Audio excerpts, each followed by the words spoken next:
A ledge, 8 feet wide and 4 feet deep, located on a 600-foot ice wall at 27,000 feet on K2, the world's second highest mountain.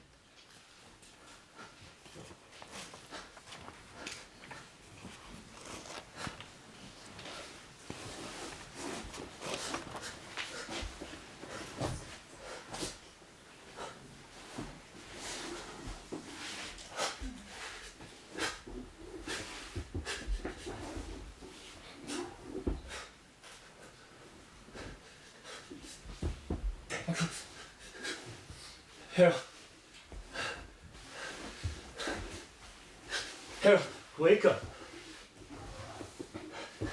Morning, Harold. Alive. Harold. Harold, be alive. Be alive, Harold.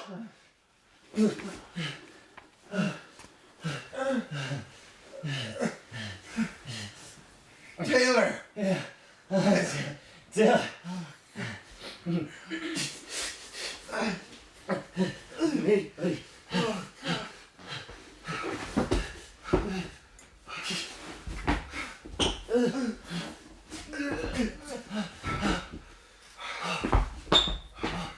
Feel.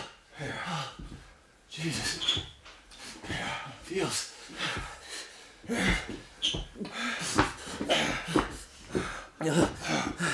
Oh, God.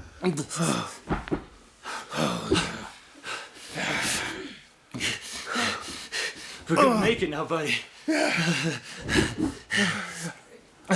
We're gonna make it off this mother. We're alive.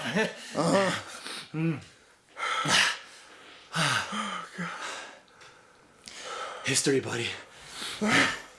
History. He begins digging in what's left of the mound of snow, pulling out various pieces of equipment. History. Hornbein, unsold, your stat bishop. 28,000 feet on Everest. No tent, no bags, one night. We didn't break that record, buddy, but we got second place. We have now definitely got second place. Poor old Bull standing on that ledge all alone, all night on top of Nang Parbat. He is from this day forward relegated to lowly third. You and me, Harold, no tent, no bags, one night. You and me. History, Harold. At 27,000 feet. Now we gotta get off this fucking mountain.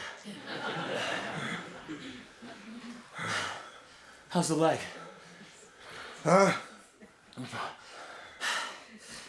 Here. He takes a small green cylinder with a black hose and mask attached out of the pack and places the mask over Harold's mouth. He turns the nozzle. Breathe. Breathe deep, buddy. Yeah. Come back to me. Earth to Harold. Earth to Harold. Oh, Christ. Breathe. If we don't wake up, we're going to be in a lot of trouble here, okay? Hold it. Okay. You got it? All right, good. Breathe. Taylor gropes in the pack until he finds another cylinder. Hypoxia won't cut it now. Maybe 3 hours before it starts snowing again. Enough. They'll be coming up to 6. They know we're in trouble. They have to. Taylor puts the mask from the second cylinder over his mouth and turns the nozzle. They sit, breathing in the oxygen in deeply for a while. Then Taylor shuts off his nozzle and does the same for Harold. Not too much. We're gonna need it going down, Harold. Not too much. Okay. You gonna be all right? Oh, yeah. Hunky-dory. Let's see the leg. He gently straightens Harold's leg and puts it in his lap. Then Taylor slowly unzips his overboot.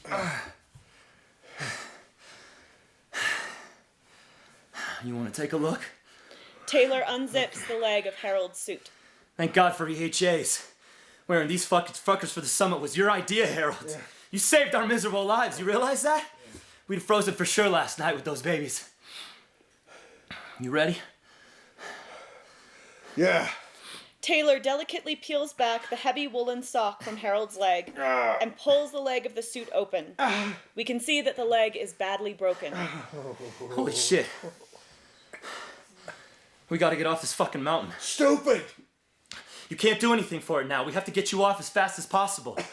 They might be able to save it. The quicker we get to base, better chance you've got. So just hang in there, all right? Okay. Just hang in there. I'm okay. It's just stupid. I should have known you were still on the rope. What the hell's it matter now? Right now, we've got to get off this mountain, right? Yeah, right. Okay. Equipment inventory. Yeah. Situation assessment. Water. Water, yes. Dehydration, good. Very good. Water first, yes. We're going to help each other beat this mother. Good. Well, this shouldn't be frozen. It's been laying on my belly all night. Taylor pulls an insulation-wrapped canteen out and takes off the cap. He drinks. Oh, yeah. Oh, yeah. Drink. Not too much. Okay. Not too much. Okay, now. Equipment inventory. Situation assessment. Taylor grabs a pack and starts taking things out of it. 2 ice axes. 2 oxygen bottles. Climbing rope, 120 feet. Ice screws, 3. Ice hammer. Thank God, mine's gone. I threw it right off the fucking mountain when we went. Sunscreen. Here. You save enough for me. Okay.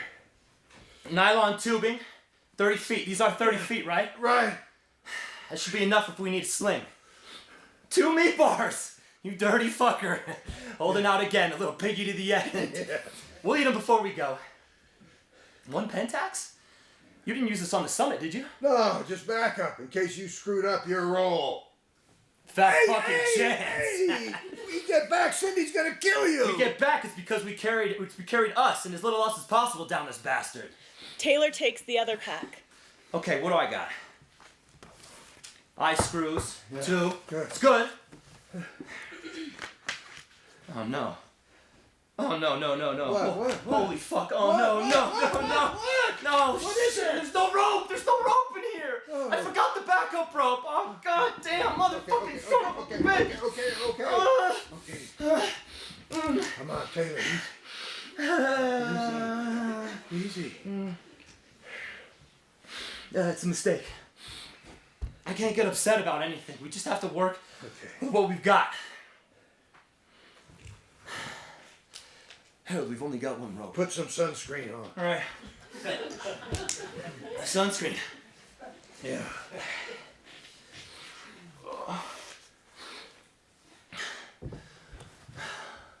Okay.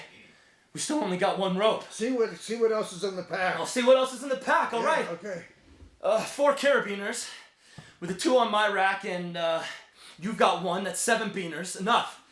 Enough if we have to take you down in a sling, and I really can't see another way we're gonna get you off this wall.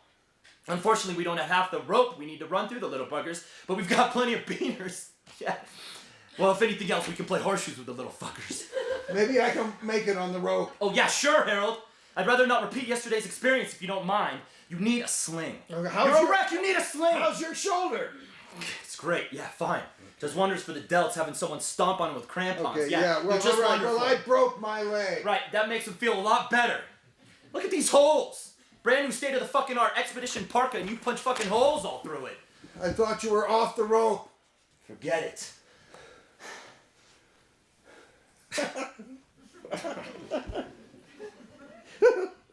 Oh god.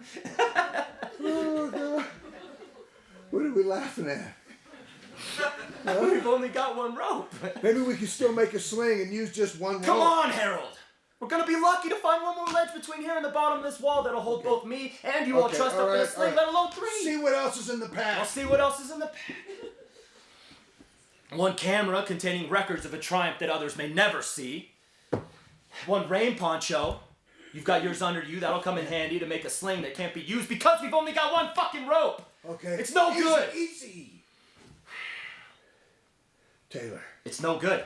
I gotta go back and get the other rope. Taylor, you can't go up this wall. He takes the ice screws and carabiners and puts them on his gear We're sling. both half frozen. We're exhausted. Your shoulders racked up. We can't go up this monster. Speak for yourself, John. We're gonna go down the goddamn wall, aren't we? That's different, and you know it. It's a lot easier going down Right. on a You tell rappel than it is trying You to... tell me how easy a rappel is, Harold. Let me explain something to you. Situation assessment. Calm. We've got 1 120-foot rope. I know, The wall we are on is 600 feet if it is a fucking inch. We are maybe halfway down it if we are lucky. We couldn't have fallen more than 20, 25 feet to this ledge. We would have bounced right off the motherfucker if we had fallen any farther than that. That's 300 feet to go. And one more ledge if we are lucky. The rope will be doubled using a beaner as a pulley for a sling. One 120-foot rope will become just 60 feet long. Okay. One ledge, if that. We need 2 ropes to be in striking distance of that ledge. Yeah. God help us if it's not there. Do you understand? I thought you had a ledge. I thought you were off the rope. I couldn't see you in the snow. There wasn't any tension. I had a crack. I was taking a little breather. You should have called down to me. I know. Wait a minute.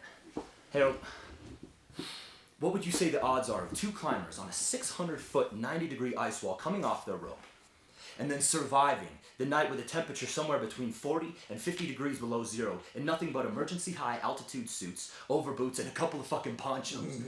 What would you say the odds are of that happening? No odds. Too improbable. No odds. No odds. I'm going up there and getting the rope.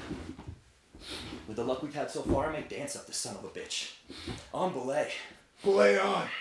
Taylor taps the right ledge with his ice axe. Rotten. Yeah, rotten ice. Oh, no, you don't, baby. You won all the rounds you're going to get from me. Cruise on the crack, Taylor. She's up there. Probably just beyond that overhang. I can't climb up and tie the rope off to it, because with it doubled, I'd still be about 80 feet short of this ledge. And that's too big of a jump even for me. I'm just gonna have to pull the bastard free. It's our only chance. Take care. Taylor puts his ice axe and ice hammer in his tool belt. Then he begins testing the face of the wall for handholds. Yeah, I'll take care. You entertain me. Tell me stories you've never told before, big sprawling lies about your life, or interesting trivia. Yeah, better yet, let's have some interesting trivia.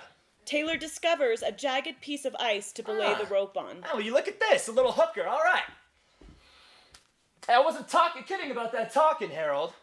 I know I usually demand total silence while I'm making my deft moves, but right now I think I need some company. So talk! Right. Once upon a time, there was a cyclops with a glass eye named Rex who loved to eat pussy. Not only did Rex love to eat pussy, but he would take his glass eye out and insert it in all the young maidens he'd meet, where it rolled playfully about while he licked, thus producing a double fun treat. Unfortunately for this myopic misfit, to wash his face was an unusual feat, and his eye socket got so funky that his whole face began to reek. Harold, for Christ's sake! You're killing me with your crazy shit, Jesus! Sorry, I'm just drifting back to my younger days. Younger days, Christ. Tell me how you got into physics, Harold. I can never understand how a depraved literati got into something as crazy as physics. You know, that statement reveals a lot about your conceptual understanding of the universe. Enlighten me, buddy. Enlighten me. Right. I got interested in physics in the 7th grade. It was there I first grasped the American concept of education. It relied solely on the theory that if enough facts, data, information, input, etc. were pumped into the organism, it would begin to correlate the material, interrelated in such a way that a connected fabric would appear and enable the organism to engage in the civilizing pastime of problem solving. Yeah, right. Problem solving. Now, at first, that seemed a quaint idea. I mean, all around me were a bunch of confused little dunderheads, their pubescent brains being pureed by a kitchen magician of unrelated facts. I was also slipping into this apparent miasma of disassociated data when one day in the school library, I came across a physics textbook that explained Albert Einstein's unified field theory. I found God.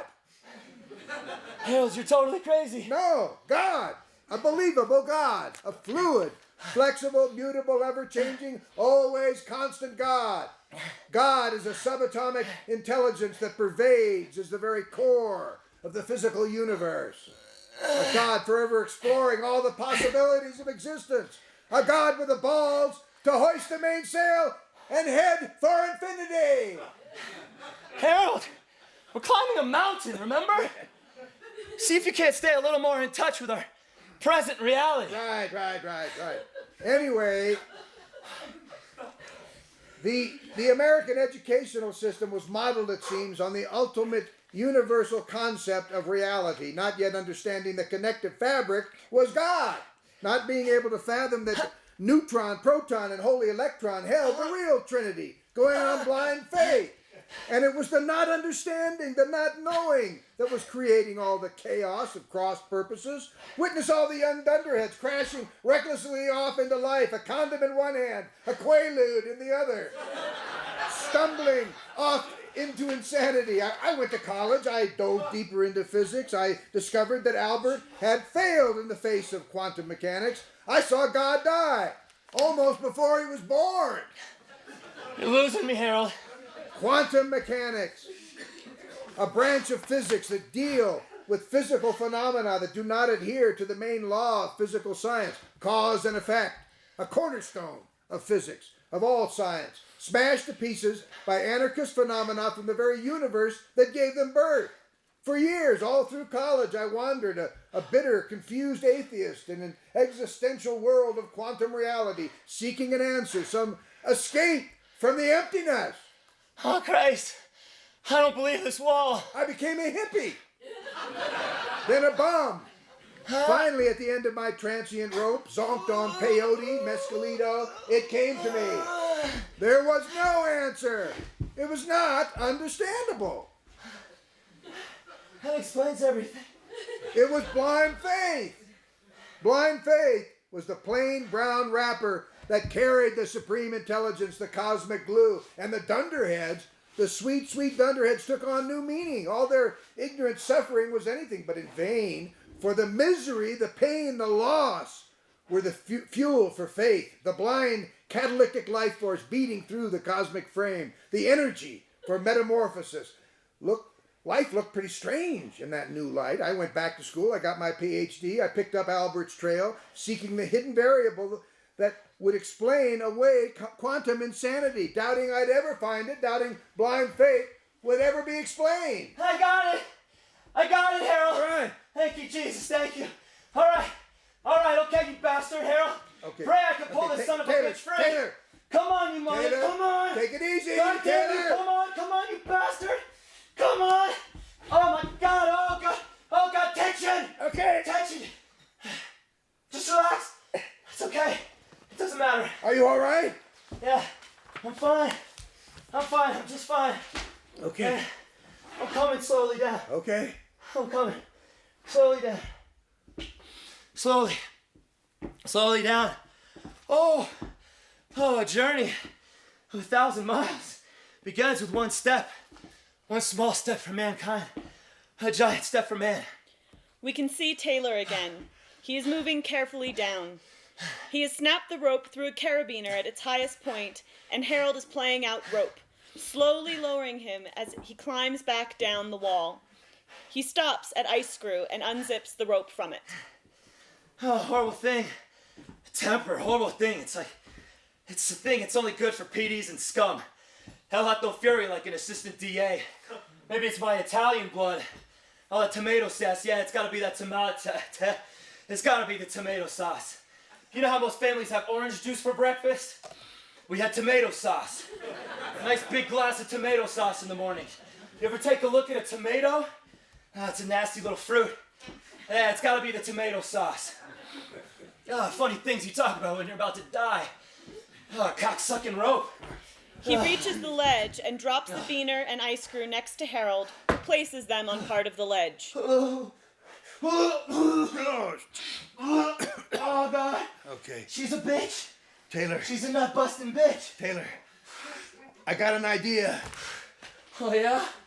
An idea. We could take the rope we've got, secure it here, and you could make a descent as close to its full length as you can, and still find another ledge or a crack. and then you could signal and I'll release the rope and you can fix it and probably get within 40 feet of the bottom of the wall. Then you could get off and drive on down. Yeah. That's a great idea. Yeah, right, and then you just hop off the ledge and I catch you. Is that right? No. You go down to 6 where Rod and Stu and Earl are coming to help us, and you bring them back and take my crippled ass off this rock. It's better than sitting here sniveling, Taylor. Who's sniveling? I'm not sniveling. You're sniveling. Yes, you are. And your great fucking idea is totally fucking ridiculous. In the first place, there are now a little over 2 hours of sun left. After that, it's wall-to-wall snow, in case you forgot, Harold. In the second place, there was no way I could get down this wall and down to 6 and get back here and get you off this wall in 2 measly fucking hours. I would be lucky to get to 6 in 2 hours. Asshole! Sniveling? Shit.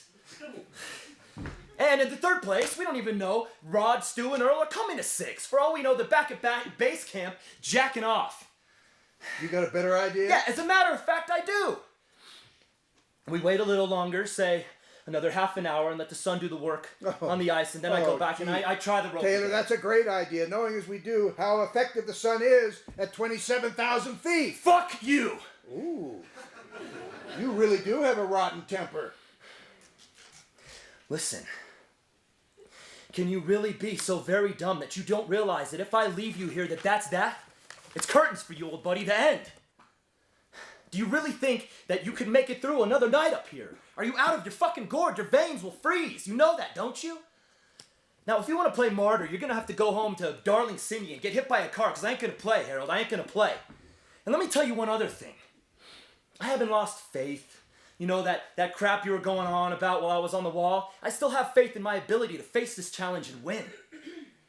And winning means getting me and what I care about off this wall. I was just making a joke when I referred to dying. It was just a joke. I didn't realize you were so sensitive about the subject. I apologize. I'm not so sensitive. I think about it quite a bit sometimes.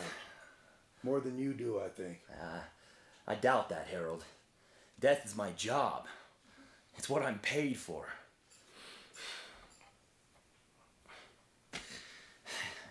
Every day I go into court and I put at least a couple of lousy scum on ice. I salt their tails for 2, 10, 5, 20 years at a whack, Harold. You have any idea the kind of dent 20 years of prison puts on a man's life? I mean, usually I don't kill them all at once, but I take chunks out of the fucking scum. I take as big a chunk as I can get. And I think about it all the time. I never thought you were so possessed. Possessed? Yeah, well, I try to keep it to myself. I know I wouldn't get much sympathy from our hip young friends. Earl'd have a coronary if he knew what I thought of his do-gooder horse shit. You don't know what it's like, Harold. Day in, day out. The arrest jackets. You wouldn't believe some of the things people do to others. And I gotta see the slimy bastards all spruced up in the courtroom trying to slide out of it. It's worse than being a cop. Yeah. I never really thought about it. I guess your job is pretty unpleasant. Listen, Harold. You don't know what's going on down there. All around you, every day, every night. While you sleep, make love to Cindy, eat Chinese food, play with your atoms at Lawrence Radiation Center, all around you all the time. You don't know, buddy. Sure, you read about some of it in the papers, selected atrocities for your viewing pleasure. Stu, Earl, all of you sitting around, bitching about crime in the neighborhood and social injustice all in the same breath. Christ, if you guys had any idea of what's really going on out there under your fucking noses, you'd be so damn scared you'd shit and die. There's a war going on out there and the barbarians are winning. Yes, okay. I mean, you know that out of every 10 faces I prosecute, 1 is white, 2 are brown, and the other 7 are black. What does that tell you, Harold? What do you think it tells me? I'm asking. It's not a real tough one to read, Taylor. We're a racist society. A racist society? Yes. That's just a self-consciously hip answer I would expect from a white middle-class liberal. I'm not talking about the moral culpability, you freaking clown. I'm talking about what it is. I'm talking about what the fuck is going on. You think making the free lunch is making the free lunch bigger is some kind of real swell humanitarian act, don't you? That's the way to solve the problem, right? Huh? Let me tell you what your goddamn bigger and better free lunch has produced. It's produced a black male, average age 13 to 25, average weight 130 to 220 pounds, who has the reflexes of a rattler, the strength of a rhino, and the compassion of a pit bull. He can rip off you and your grandma before you can count to one, and he'll take it all. Your money, your clothes, your assholes, both of them, and he'll get her false teeth. That's what you get when you take away someone's dignity and you try to make it up to him by giving him a free bag of groceries and a place to sleep. And I put him away every day. I make sure they get their 3 squares and a place to flop behind 50-foot walls with some gun towers up top. That's what you pay me to do, Harold, and I do it extremely well. I do it to clean up after all you Pollyanna jerks.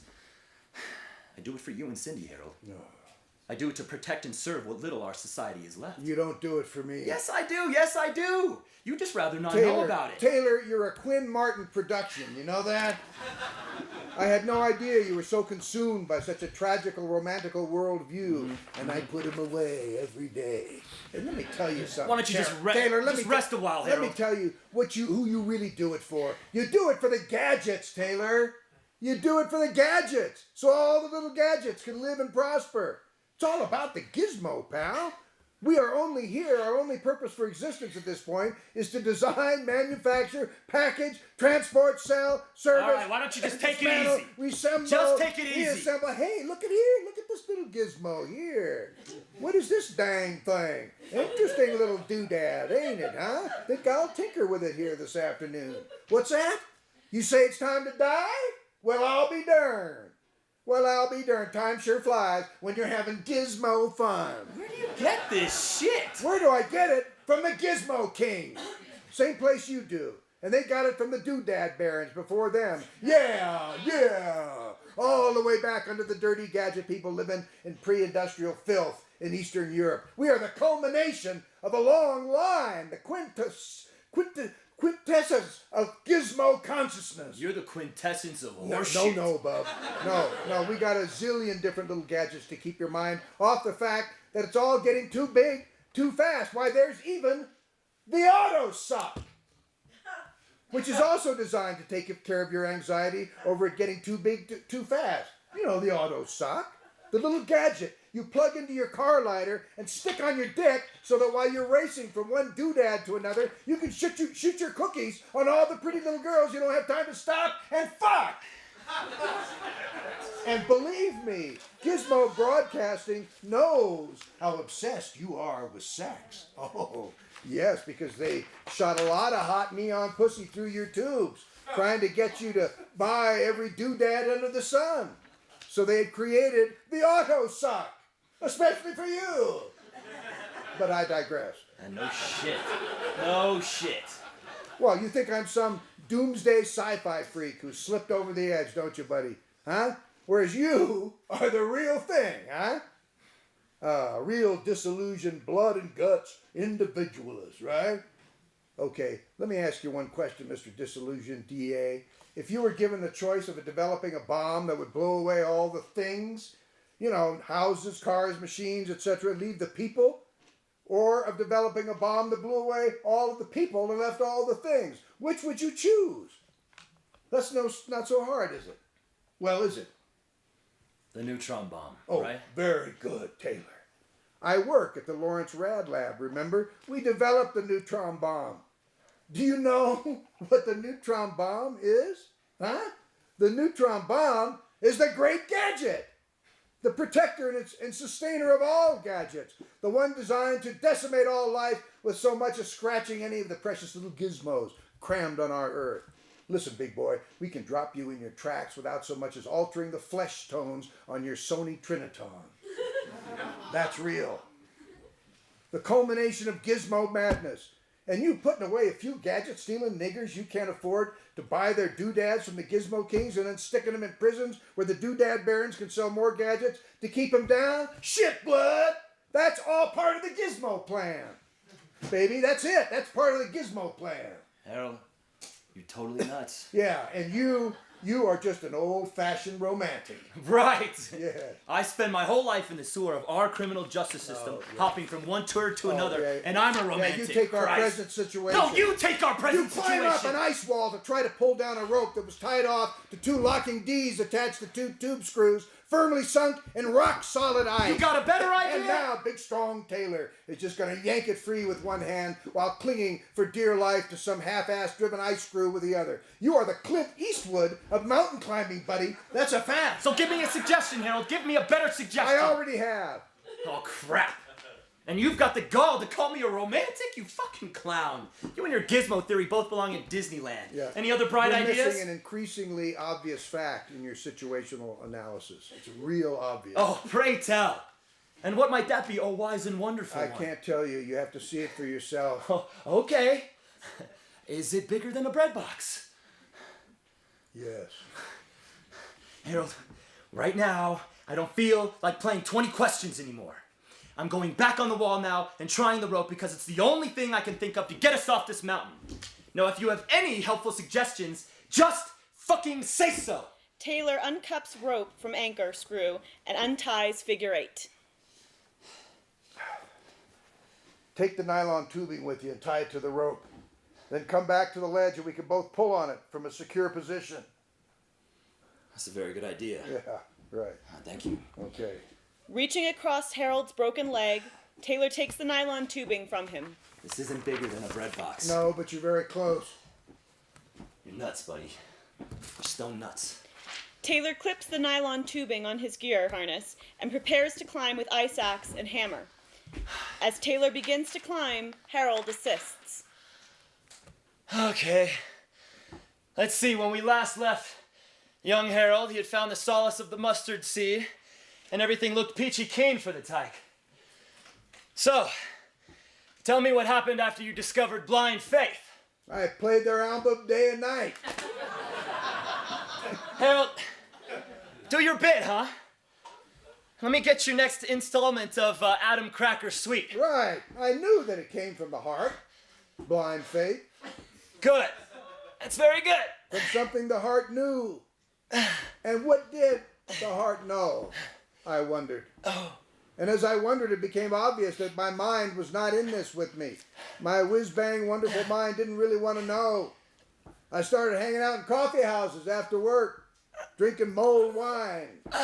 I stumbled around the lab with warm sangria hangovers. Other researchers avoided my hideous breath. I was alone. And then one night, just as my head was about to come to rest on the simulated oak table at Jack-in-the-Box, little Cindy Yee appeared in my life. Oh, crap, Harold. Is this going to be some other love story? Yeah, Oh, Christ. I was in love. And I didn't care about figuring out a thing for the first time in my life. I wasn't trying to make it all fit, have it make sense. I wonder what she's doing at this moment. It's about 1 p.m. Pakistani time. It's 12 hours difference. She's probably feeding Piggy Boy right now. You think I'm a pig? You should see Eric chow down. I've seen it. It's a sight I'll never forget. Fat little piggy probably stuffing his fat little facey at this very moment. Well, we got the kid in it too. Harold, this love story is becoming to get some sappy shit. Ah, yes, sappy shit. You have met my child. It was close when he was born. It was really close. They both almost died. Cindy's water broke before she went into labor and she got an infection. Eric got an infection. He was coming out all upside down and months of Lamaze training were shot to hell. They finally gave her a C-section to get him out. It was very close. That experience changed something for me, you know. I mean, it changed something. When they went for the C-section, I had to leave the operating room, and I went into this little chapel they've got off to the side there, and I got down on my knees, you know, and I felt like a fool, like some prehistoric creature with his tail fried by the first fire, screaming at the heavens to make it go away, and I felt the futility in every word. Dear God, oh, please, God, please, God, please, please. And I knew it was hopeless, that it was all so much bigger than what I wanted, so very much bigger than my desires, but I wanted her, I wanted my son, and I prayed, even though it was futile, even though I knew it wouldn't change a thing, I said, please, God. I got the rope. Good. I'm tying the nylon off to it. Great. And God answered me.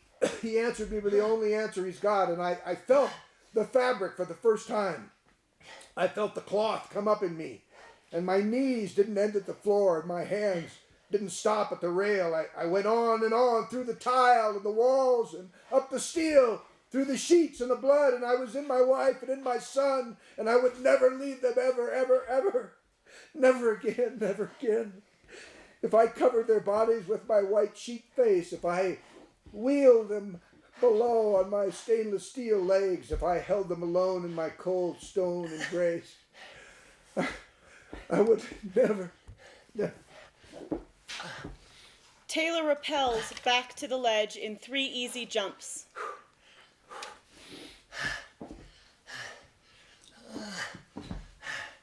So, Cindy and Eric never made it through, and now you're living happily ever after with mortgages, baby cribs, and college funds, right?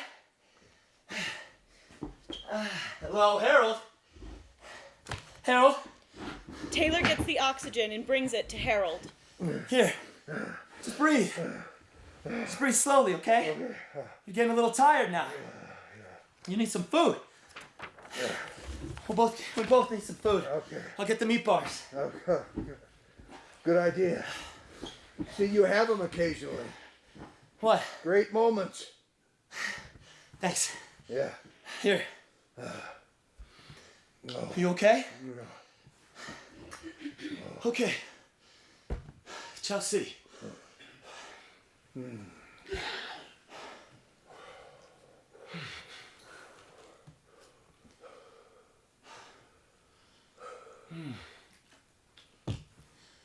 It's good, huh? Yeah.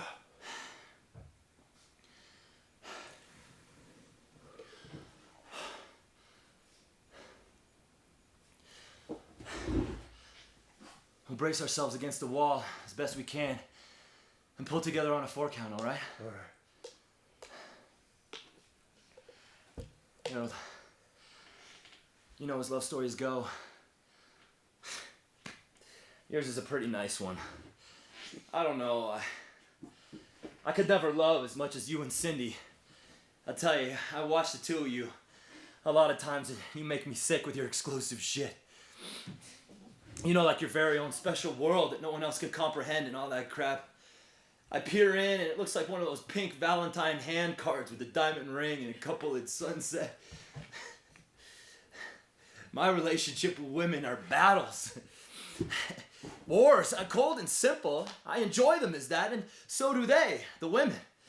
A good, willful struggle of ideas over a couple of drinks, culminating in a ruthless using fuck. That's my idea of a good relationship. Taylor, you're such a pig. Yeah, I know. It gets me laid a lot. I could drop in any singles bar in San Francisco, establish myself as the resident pig with a few crude remarks, and in seconds, I'm surrounded by young lovelies ready to do battle. And ready ultimately to bend their pliant bodies around my phallic reasoning. It's a gas. I guess I'm kind of your thinking man's Norman Mailer. Aren't you lonely? Of course I'm lonely. So fucking what? That's the kind of question someone asks when you're living in a pink hands card. I mean, Christ, Harold, who do you know that isn't lonely besides you and the other sappy couples like you who've given your hearts away to each other for safekeeping? And you feel good now, hand in hand on a sunny beach. I see you. You feel wonderful, just wonderful. Dancing all the night away. But wait till you go and take her heart or she takes yours. I don't believe your fabric crap, Harold. Cindy and Eric made it. They made it. But someday, somebody's gonna leave. And I don't want to hear about it. I'd go through any hell before I'd go through that. And I pick ladies who feel the same way, and we lash out at each other's bodies and minds. And that's how we relieve the frustration and the anger that it costs so much. Love, it costs too much. It's way overpriced. But I'll tell you, Harold, stirring its juices with rage makes for one incredible hump. A steamy, willful, punching animal fuck. I gotta admit, I'm addicted. It's called rape. Yeah, but we agree on it over margaritas. We both contract for and get our own brand of relief. You bore me shitless with your fear. You always have. Harold, I know what you're trying to do.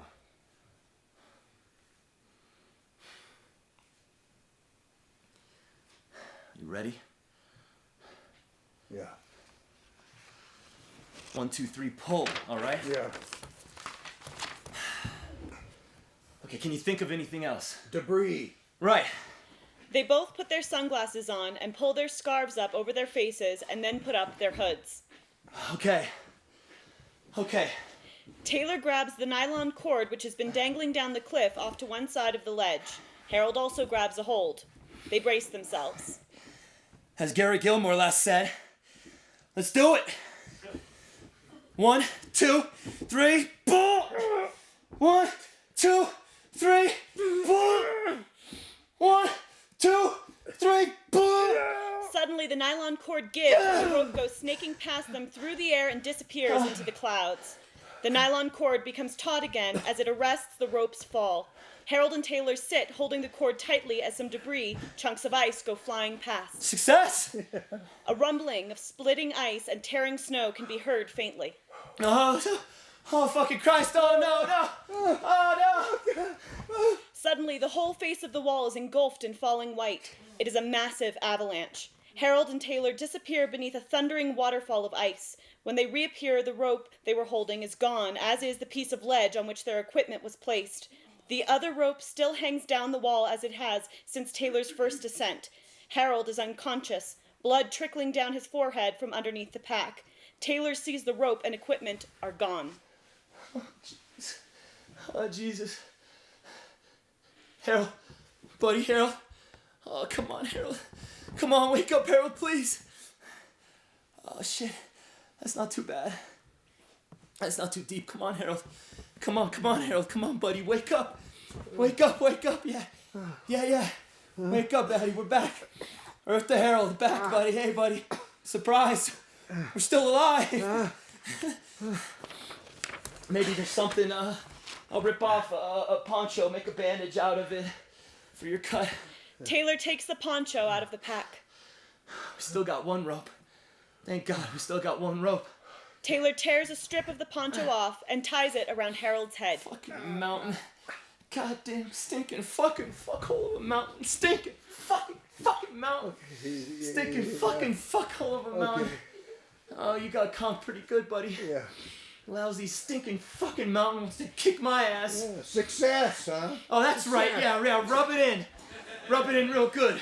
We lost the rope. We lost the oxygen. We lost about every goddamn thing except our lives. Yeah. Now we're gonna probably lose those too. Yeah, you found it. Huh? It's bigger than a bread box. Harold, don't take off on me now. God damn it, Harold, don't take off on me now. I'm tired, Taylor. I'm tired. You wake up. I just want to. You wake up. You stay awake on me now, fuckface. We're gonna get out of this situation, okay? Yeah. Equipment inventory, situation assessment. Right. All right, now we've got one rope. 120 feet, right? Right. We got the hammer. I know we got the hammer. It's in here. It's around here. I put it down when I sat. All right. Now, one pack, one poncho, one canteen, and your ice axe. Your ice axe, Harold. It was laying beside you. It's laying beside you, isn't it? Your ice axe. I'm asking you about your ice axe. Your crummy fucking ice axe. It's next to you in the snow there, isn't it? Just say yes. Just say yes, you stupid jerk. Say yes before I throw you off this fucking mountain. Say yes. Say yes. Say yes. Help me. Taylor, help me. I'm sorry. You can make it. You can still make Sorry. it. But you got to go now. Now. Here. It's here. Harold pulls the ice axe out of the snow. I got it, Taylor. Look, you got a chance. You could get down before the snow. You could, if you're lucky. No. You could do it like I said before. You could make it. It's no good. We're dead. We're dead. Secure the rope here. The screws. They're gone, Harold. What about What about the wall? There must be some left on the wall. No. Look! No! Look! I don't wanna! All right, stay here and die. But you can't snivel, Taylor. You can't snivel. I'll fucking snivel if I want to. Oh, yeah. Fucking clown! Asshole! Okay, you don't want to die. Shut your fucking mouth!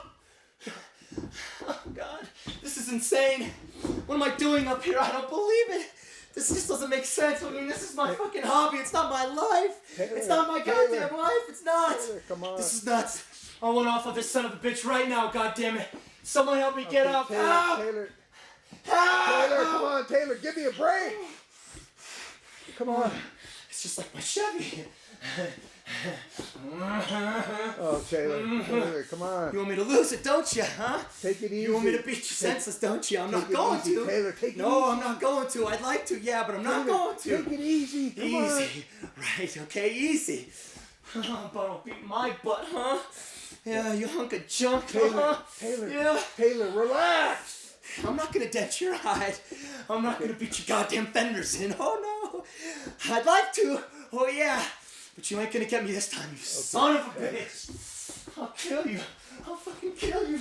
Taylor, I'll kill you. Taylor, you're going crazy. You're going crazy. Come on. Look, I don't care if you want to delude yourself until you freeze to death, but I don't want to have to listen to you whine about hobbies and help. I don't know you. I thought you were a climber, for Christ's sake. Mountains are metaphors, buddy. In case you forgot, the purest, simplest metaphors on this whole crazy planet. The higher you go, the deeper you get. It's that damn simple. And when you can't run away from where the hell you are, then guess what? You have to be there. Where are we, Taylor? Where are we? You're not gonna die, Harold. You're not gonna die. You're a romantic fruitcake. What happened to you? You retarded. Your emotional growth is stunted. You're a feeling midget. You're nuts. How old are you? 38? And you still don't know that there are consequences. Consequences. Every action produces an equal and opposite reaction. Cause and effect.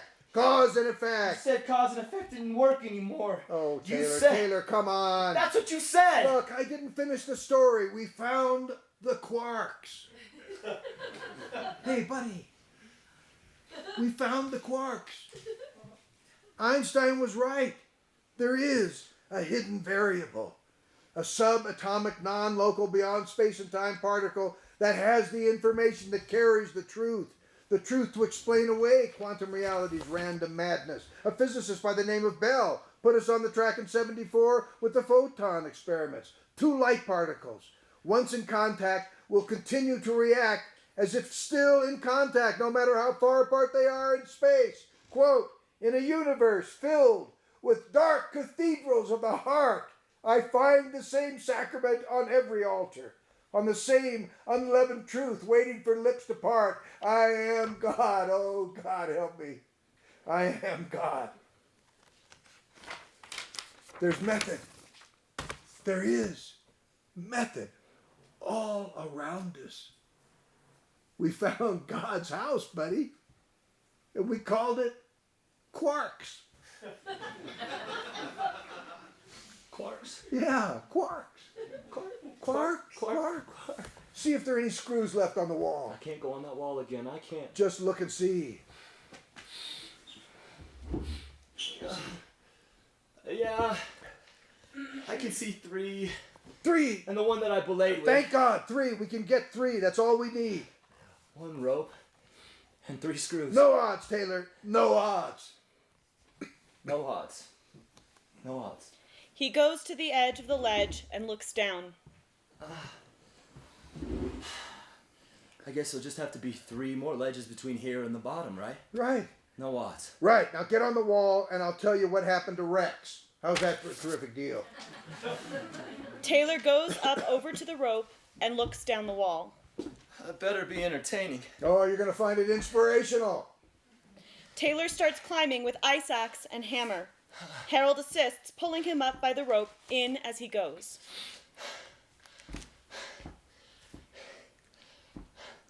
So talk! Well, Rex had a problem. And of course, he was the last to know. The last to know. One day he was sitting under a tree staring out of his funky vacant socket when something splattered all over his forehead. Splatter! Yeah, and suddenly his nostrils were filled with the sweet smell of apple. Apples! I don't think I ever got over being the bright boy. I could see it up here so clear. I could see it. The quarks and the neutron bang and all the little gizmos down there. I thought they needed me to explain them. Shit, I thought my job was to explain it all, and I had the answers. I had the answers to all the questions. I found the quark. I am one of the discoverers of the quark. I'm the answer man. I was the answer man. I never grew up. It's so clear up here.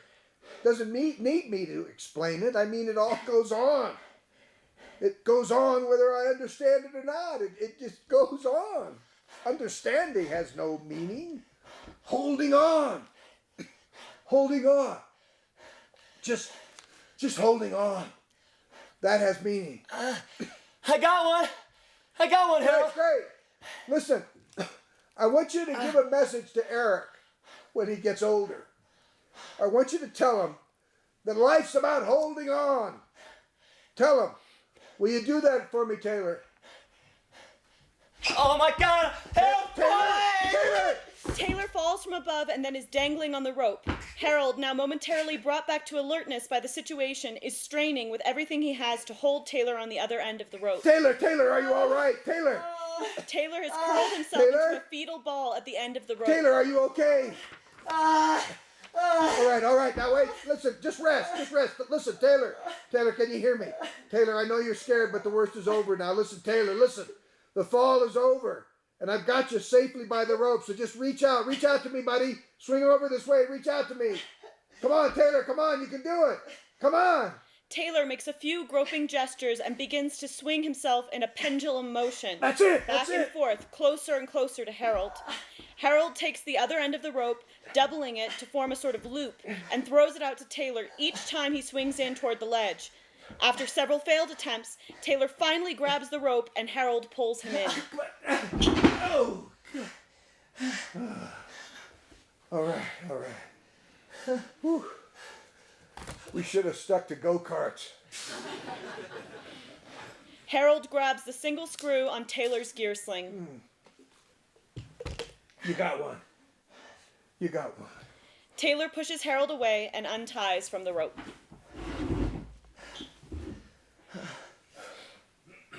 I'm not going to make it, Taylor. If you really think about it, I'm going to die today, Taylor. All right? You're not gonna die, Harold. Oh, for God's sake, do I have to give you a biology lesson to get you to understand? When the organism is damaged to the point where it can no longer obtain and use the materials necessary to support cell life, it doesn't. It dies. Just take it easy for a while. Rest a while before you go down. Taylor drinks the last of the water and then drops the canteen over the ledge.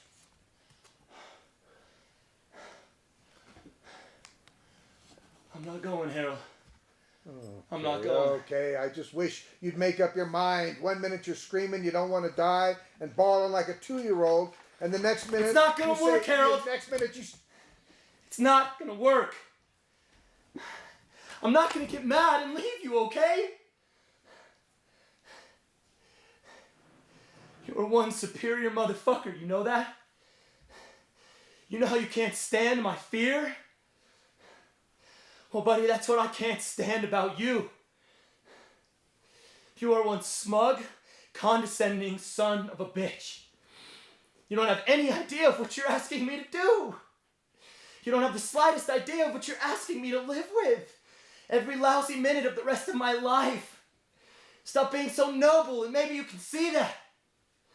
I don't have a Cindy, Harold, and I never wanted one. All I ever wanted was a goddamn real friend. Harold, you're my friend. You're my friend. I'm not going to spend the endless seconds of the rest of my days with the fact that I left you to die on some stinking mountain while I scurried back to life. I'm not going to wake up and brush my teeth with that. I'm not going to drive to work with that. I'm not. You understand that now, you stupid punks? You understand that? Yes. Great! Yes. Look, Taylor. I don't want to be desperate now. I want to let it go with a little grace. It's too precious. It's too phenomenal a gift to claw at and beg to stay. I want to thank life for not being a rock. I want to see Cindy. I want to touch her. I want to comfort her, help her. I want to hold her and tell her I love her and I'm thinking of her and I'm caring to the last second. And I want her to know that I know I messed up. I took it for granted living on the outside of our happiness. I want to apologize for being a smug son of a bitch. I want Eric to know that his daddy was his daddy. I want him to know that I grieve, that I won't be there to share his growing up. I want to hug him one more time. Hello and goodbye. That's what I want. And I can have it all. I can have it. If you go back, if you live with what you'll have to live with, I can have it all, Taylor, if you go back. If you just go back, I want it. I want it, man. I want it bad. I want it. I want it bad.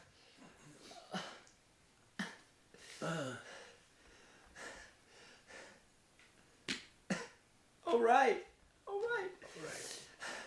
I'll help. Let's do it fast. Come on, man. You gotta help me. I'll help. Equipment inventory. You got one screw. One screw. Taylor pulls down the climb rope, which remained attached above. Harold assists by unclipping from the rope and handing his coil to Taylor.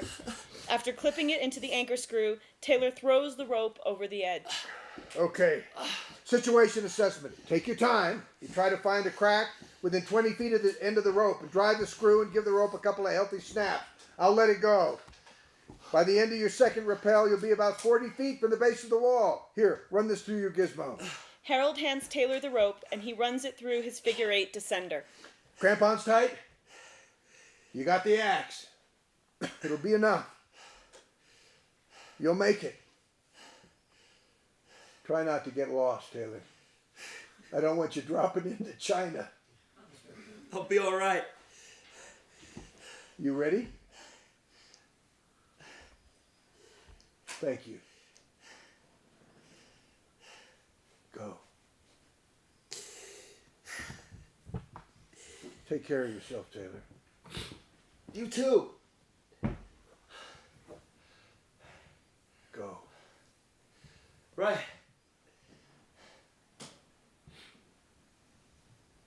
I love you. I love you too. Go! Taylor slips over the ledge in one easy motion and is gone. Harold sits for a long moment looking down the cliff after him. Harold is breathing more and more spasmodically, his chest rising and falling rapidly. He leans back and closes his eyes, and eventually his breathing slows, calms. Oh, baby, baby, baby. I was going to write you a letter. You know me, better late than never, right? You know, I heard something real sad, but I knew you'd want to hear it. There's this little guy called the Japanese Glacier Fox. This little guy is really pretty. He's really special. Long, fine, silky hair, the purest white. You can spot him for miles when he's below timberline. You look so nice. You look so warm. Ah, I got you now. Tension. Great. Go, Taylor, go, go, go. So apparently, darling, some of these little nippers are born albinos. But it's in the summer, so that's all right because the snows are melted and they can spend a lot of time in their burrows when they're young. And in the fall and winter, they kind of quasi-hibernate. But when the spring comes, the young albino foxes go out with the other foxes to romp and run and play. And the glare of the sun off the spring glacier snows burns their albino retinas to a crisp within a couple of days. And they are blind. It's sad, baby. I know. It's all right. And for a while, they live in the burrow and the other foxes feed them, bring back food for them. And that's nice. That's nice, real nice. But a day comes when they feel their way out of the burrow into the light and they start down. letting the earth pull them, just going down to where they have to go. Go home, Taylor. Go home. And if nothing takes advantage of them, stops them, and kills them, they make it to the base of those purple Japanese mountains, out onto a brown, sandy Japanese beach. I love you. I love you.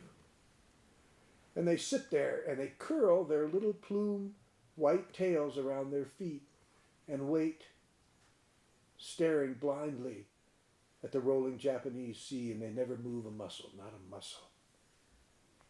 Once they face the sea, they sit and let the waves rise around them till they're gone, till they're gone. Japanese fishermen see one sometimes once in a great while, at dawn, sitting, waiting on the beach. The rope snaps sharply twice. Taylor found a crack. He's got a crack, baby. I love you. Taylor's going home. Taylor's going to see your pretty smile. Taylor's going to be warm again. Hold on. Hold on. I have to hold on. Help me hold on, honey. I want to stay with you now. I want to be calm, like the little fox. Stay with you. Oh, I love you forever. Forever. You know what I know? I know why the little fox sits so still, my one. It's because he knows he'll be back, and he'll have eyes next time. He knows he'll have eyes next time. Hold on. Hold on. Hold on.